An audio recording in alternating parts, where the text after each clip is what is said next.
అన్నా నువ్వు చెప్పినట్టు సిన్సియర్గా విని ఇవన్నీ తీసేసిన మంచిగా బ్యాండ్ వేసుకొని కొడుతున్నా కదా అన్న. ఒక చిన్న విన్నపం అన్న. అన్న ఇప్పుడు నా రాంబాయ్ కోసము నేను ఈ సినిమాలో బ్యాండ్ కొట్టినా అన్న.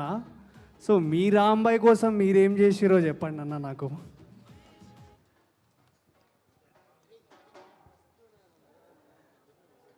నాకు అంటే ఫెయిల్యూర్ లవ్ స్టోరీ అయినా పర్లేదా అన్నా?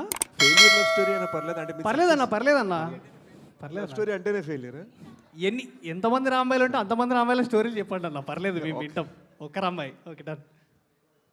సో నాకు 17 అప్పుడు నేను యూఎస్లో పెరిగా కాబట్టి మా పేరెంట్స్ చెప్పకుండా ఫ్లైట్ టికెట్ బుక్ చేసుకొని వేరే కంట్రీకి వెళ్ళిపోయా ఒక అమ్మాయి కోసం. ఓ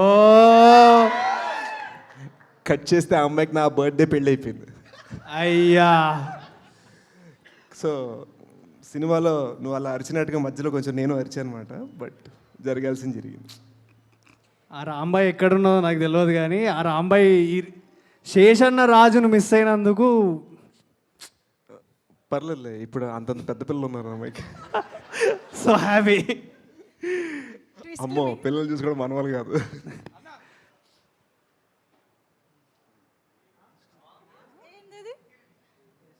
ఏజెంట్ చెప్పే ఏజెంట్ ఏంటది? ఈగ వాళ్ళు కూడా దండ మీద అదే అలా డిసైడ్ చేసాం.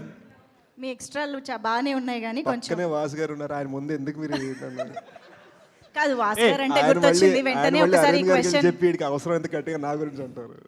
వెంటనే ఒకసారి ఈ క్వశ్చన్ నాకు వాసు గారిని కూడా అడగాలనిపిస్తుంది. వాసు గారు మీ రాంబాయి కోసం మీరు ఏం చేశారు?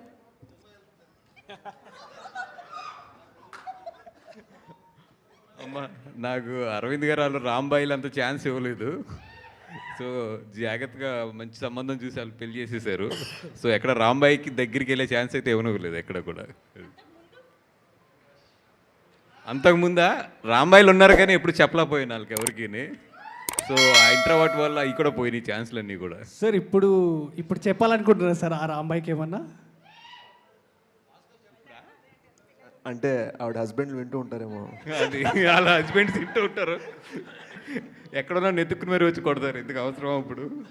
ప్లస్ మన ఇంట్లో వాళ్ళు కూడా వింటూ ఉంటారు కదా. మా ఇంట్లో వాళ్ళు ముందే కొడతారు, అందుకని చెప్పి అయ్యో సార్ ఒక్కరోజు చెప్పండి సార్ పర్లేదు. వద్దమ్మా మావిడంతా ఈజీ కాదు హ్యాండిల్ చేయడం, అందుకని. మా రాంబాయి కంటే నా వైఫ్కా ఇంట్లో కొంచెం ఏదైనా కార్తీక మాసం అని చెప్పి మరీ వెజిటేరియన్ పెట్టి చంపేస్తున్నావు, కొంచెం ఏదైనా నాన్ వెజ్ ఏదైనా వండు కొంచెం. మీరు ఇలానే వెజిటేరియన్ కంటిన్యూ చేయండి.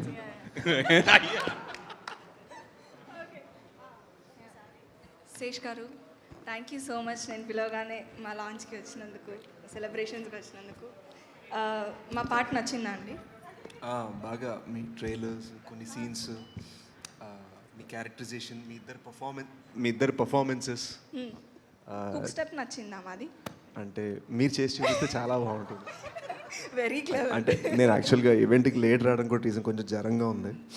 సో డోంట్ మైండ్, నేను చూసి మీకు జై కొడతాను. 6 PM is done, call sheet, you shouldn't act here. పోన్లే ఆయనకు అయితలేదంట, మీరు పని చేయండి. ఎట్లాగో ఇంత దగ్గరకు వచ్చినారు కాబట్టి కాస్త మీరే ఆయనను ఎంటర్టైన్ చేయొచ్చు కదా, ఒక స్టెప్ వేసి. కమాన్ వేసుకోండి. మీరు ఏమనుకుంటున్నారు అసలు ఈ వెంకన్న గురించి, ఎస్పెషల్లీ ఆ కాంబినేషన్ గురించి? అందరూ వెంకన్న గురించి, రామ్ గురించి, రాజు గురించి, వెంకన్న గురించి మాట్లాడుకుంటున్నారు. రాంబాయ్ ఏం ఫీల్ అవుతుందా నేను క్యూరియస్గా ఉన్నాను, అడుగుదాం.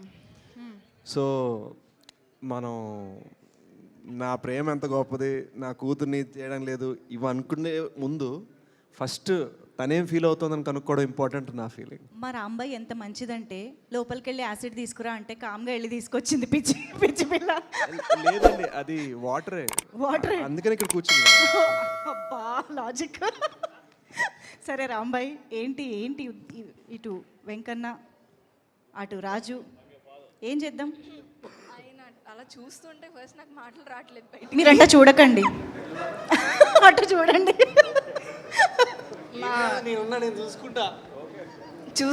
చూసాం కదా ట్రైలర్లో ఎంత మస్తు ఎగిరెగిరి పడుతున్నావులే. ఉంది నీకు ఉంది, అర్థమవుతుంది మాకు.